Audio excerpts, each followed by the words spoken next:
তো বন্ধুরা, আমি যেটা বলছি তোমাদেরকে, তোমরা দেখলে ইনকাম।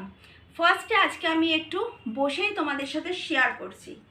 ইনকাম মানে হচ্ছে যখন আমরা মানি সেভ তখনই করব যখন আমরা সেটা রোজগার করবো। সেভ তখনই করা যাবে যখন আমাদের রোজগারের পথটা ক্লিয়ার থাকবে, ঠিকঠাকভাবে আর্নটা আমার বাড়িতে আসবে, তাহলে তো মানি সেভ করা যেতেই পারে। এবার হচ্ছে আর্নের বিষয়। আমরা যে রোজগারটা করছি, কেউ ধরো কাপড়ের ব্যবসা আছে, সে তাকে আরও ফাস্টলি কিভাবে ইনকামটা বাড়াতে হবে। যেমন ধরো এখন আমাদের সোশ্যাল মিডিয়ার যুগ হয়েছে, তারপর হচ্ছে ধরো ফেসবুক হয়েছে।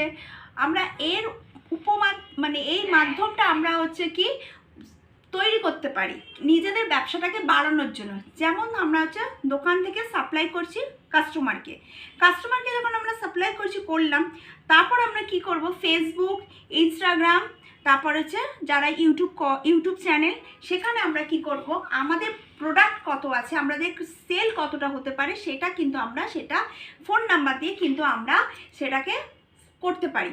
এবার হচ্ছে কি, আমাকে দেখতে হবে মার্কেটে কতটা, একটা ধরো শাড়ির দাম যদি মার্কেটে 600 টাকা হচ্ছে, আমাকে সেই জায়গা 50 টাকা কমিয়ে আগে আমাকে সেলটাকে বাড়াতে হবে।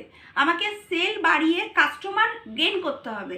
কাস্টমার যখন গেইন হয়ে গেল, তখন কিন্তু আমার সেই জায়গায় কিন্তু আমি ফিক্সড হলাম যে আমার এত টাকা বাঁধা ধরা কাস্টমার এলো। যেমন কথাতে বলছি, আমি যদি কোনো একটা গোল্ডের দোকানে গেছি, সেখানে হচ্ছে মজুরি হচ্ছে 1000 টাকা।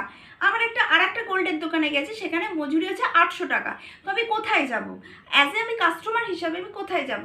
আমি কিন্তু যাব যেখানে কম আছে সেইখানেই যাব, যেখানে আমার বেশি আছে প্রফিট, যেখানে আমার সেখানে। যেমন হচ্ছে কি, বিজনেসম্যানরা যখন তারা প্রফিট করতে পারে, সেরকম কিন্তু কাস্টমারও প্রফিট করে। যেমন কি, আমার যেখানে কম আছে, যেখানটা আমি কম পাচ্ছি, আমি সেখানটায় যাব। সেই হিসাবে তাহলে কি হবে, যেখানে আমার 800 টাকায় হচ্ছে আমার মজুরি কম, সেখানেই আমি যাব। তো সেখানে যখন আমি যাব, তখন আমার মতন আরও কাস্টমার যাবে। তখন কী হবে, যে দোকান 1000 টাকা নিচ্ছে, সেখানে তার সেলটা যত না গোল্ড হচ্ছে, যে দোকানে 800 টাকায় মজুরি নিচ্ছে, সে কিন্তু সেল করছে। হ্যাঁ, নিজের প্রফিট রেখে, একটুও যদি লস না করে, একটু লাভ যদি কমিয়ে আমি যদি বিজনেসটাকে বাড়াতে পারি, প্রথমে কিন্তু আমাদের বিজনেসটা বাড়ানোর জন্য এটা করতেই হবে। হয়ে গেল। তারপর ধরো কারোর হচ্ছে সার্ভিস করছো, তার হচ্ছে রেগুলার তার একটা সাইড ইনকামের জন্য সে কিন্তু টোটো ইউজ করতে পারো, অটো ইউজ করতে পারো। অটো যদি নাও করতে পারো, আমি একদম নর্মাল ওয়েতে বলছি, একদম টোটো একটা বার করো। টোটো যেমন হচ্ছে লস কি আছে, টোটো হচ্ছে বর্ষাকালে বেরোনোর সময় কিন্তু তোমার ইঞ্জিন খারাপ হয়ে যেতে পারে, তোমার ব্যাটারি চার্জ দিতে হবে, তার টাকাটা রাখতে হবে। কথাতে বলছি, যেমন ধরো একটা টোটো আমি কিনলাম, ডেইলি হচ্ছে আমার কারোর, যদি আমি নিজে না টোটো কিনি, আমি যদি কারোর টোটো নিই, তখন আমাকে তাকে 300 টাকা করে দিতে হবে, এবং হচ্ছে তার 300 টাকা দিতে হবে। এবং আমার নিজের হিসাবে আমি যখন চার্জে দিচ্ছি, আমাকে কিন্তু ডেইলি 50 টাকা করে রাখতে হবে। মানে আমার 2000, 2500 টাকা, 2000 টাকা ধরো আমার হচ্ছে ইলেকট্রিক বিল যাচ্ছে, ব্যাটারি চার্জ। এবার হচ্ছে ওখানে আমার 300 প্রতিদিনের, তাহলে ওখানে আমার প্রতিদিন 300 মানে হচ্ছে মাসে 9000 টাকা। আর এইদিকে আমার 2000 টাকা রাখতে হবে ইলেকট্রিক চার্জের জন্য। তাহলে 9, 10, 11,000 টাকা তোমাকে সাইড করে রাখতে হবে। এটা হচ্ছে কি লোকের টোটো নিলে। এবার কি হলো, যখন তুমি নিজের টোটো হয়ে আসবে, তখন তোমার চার্জটা তো ওটাই দিতে হবে। 2000 টাকা কিন্তু তুমি লোকেরও নাও কি নিজেরও নাও, তোমাকে ওটা দিতেই হবে।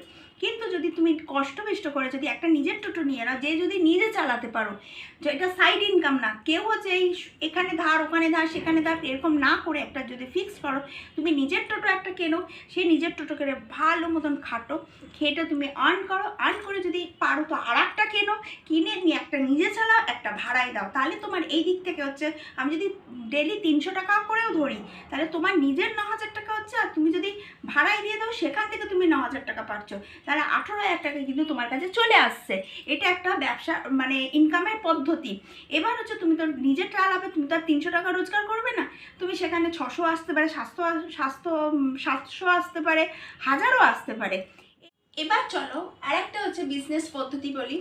যেমন হচ্ছে কারোর বাড়ি হচ্ছে, নিজস্ব বাড়ি আছে, ওয়েস্ট হচ্ছে, একতলা হোক, দুতলা হোক, তিনতলা হোক, কোনো রুম আছে, সেই রুমটা যদি তো আমরা চেষ্টা করি যে একটা কাউকে ভাড়ায় দেবো, মানে কিন্তু সে ফ্যামিলি ভাড়া না, মানে আমি কোনো পার্লার দিলাম বা কোনো একটা দোকান দিলাম, আমি যদি দিতে পারি সেখান থেকে যদি আমার মান্থলি ইনকাম আসে 20,000 টাকা 10,000 টাকা, তো ওটা আমার ঘরে বসে পেয়ে যাচ্ছি। যদি আমি ফ্যামিলি ভাড়া দিই সেখানের কি লাভ, আর যদি আমি কোনো একটা কোম্পানিকে দিই সেখানের কি লাভ, সেটা আমি ডিটেলস বলছি।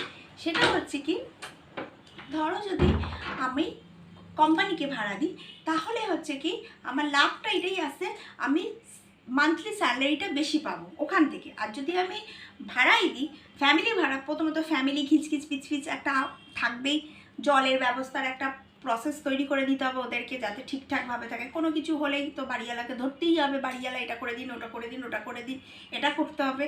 তারপরে হচ্ছে আর একটা জিনিস হয়ে থাকে, যেমন হচ্ছে খুব জোর হলে 5,000 টাকা, এর বেশি কিন্তু ফ্যামিলি ভাড়া হবে না। সে কিন্তু 30টা দিন ওই আপনার বাড়িটা ঘরটা ইউজ করছে।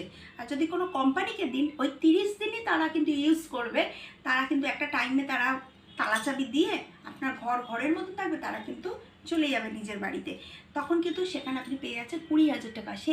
সেই রুমটার থেকে ফ্যামিলিকে ভাড়া দিয়ে 5,000 টাকা আসছে, সেই রুমটায় কোনো কোম্পানিকে ভাড়া দিলে সেখান থেকে আমি 15 থেকে 20,000 টাকা পাচ্ছি, মানে ওখানে আমার 10,000 টাকা লাভ হচ্ছে।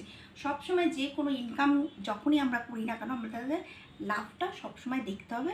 হ্যাঁ, লোকসান না হয়, আবার খুব লাভ দেখলে আমার কাস্টমার গেইন হবে না। ভিডিওটা ভালো লাগলে অবশ্যই লাইক শেয়ার সাবস্ক্রাইব করো, আর প্লিজ পাশে থেকো আমার।